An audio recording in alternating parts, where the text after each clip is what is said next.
In this tutorial, I'll show you an easy technique you can use to create YouTube timestamps with Premiere Pro and a few other tools.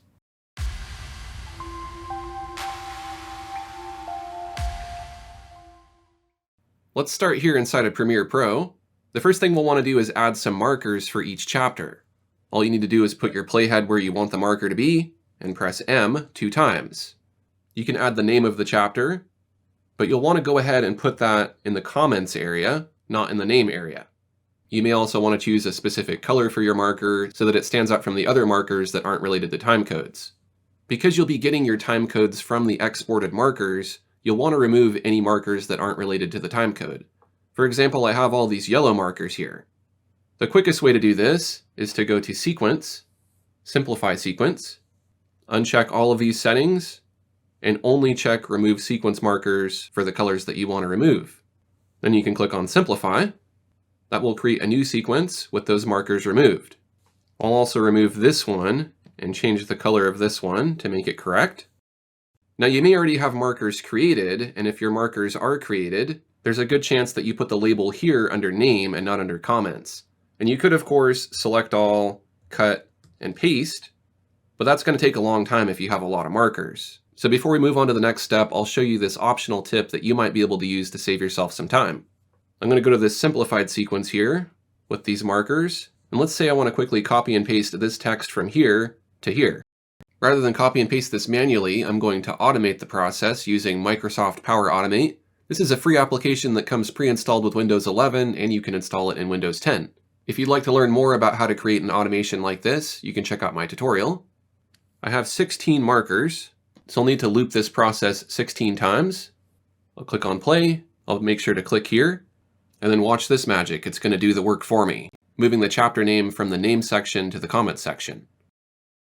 You just can't beat that. It did the work for me and I didn't have to waste my time on that. And this is especially important if you have a lot of videos that you need to apply this to.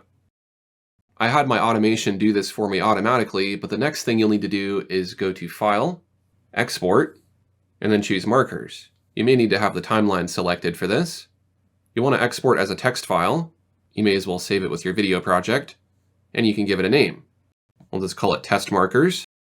Here's that file. I'll go ahead and right-click on it. And what I want to do is I want to choose Open With, and I want to choose a spreadsheet application like Excel or OpenOffice Calc, which is free. Next, we'll edit the text import options. You should only need to do this once in OpenOffice Calc.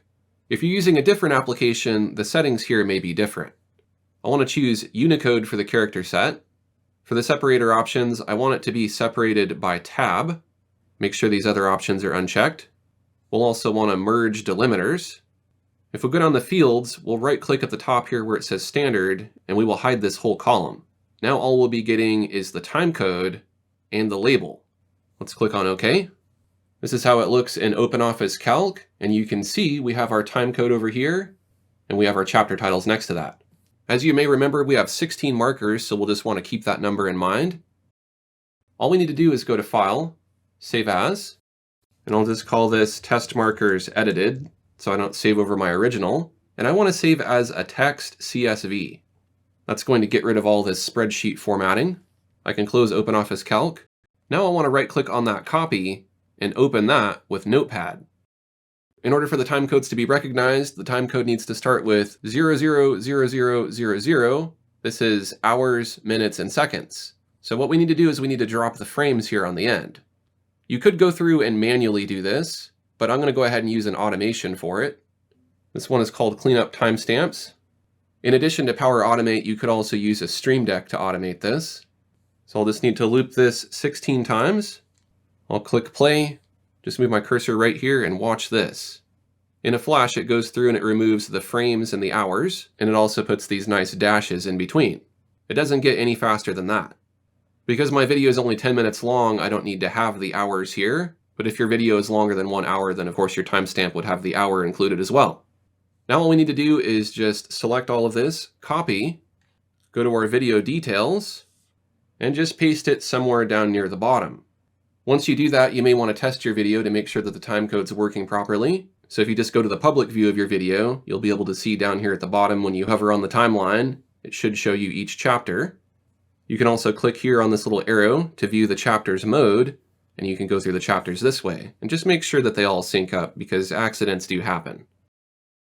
That's all there is to it.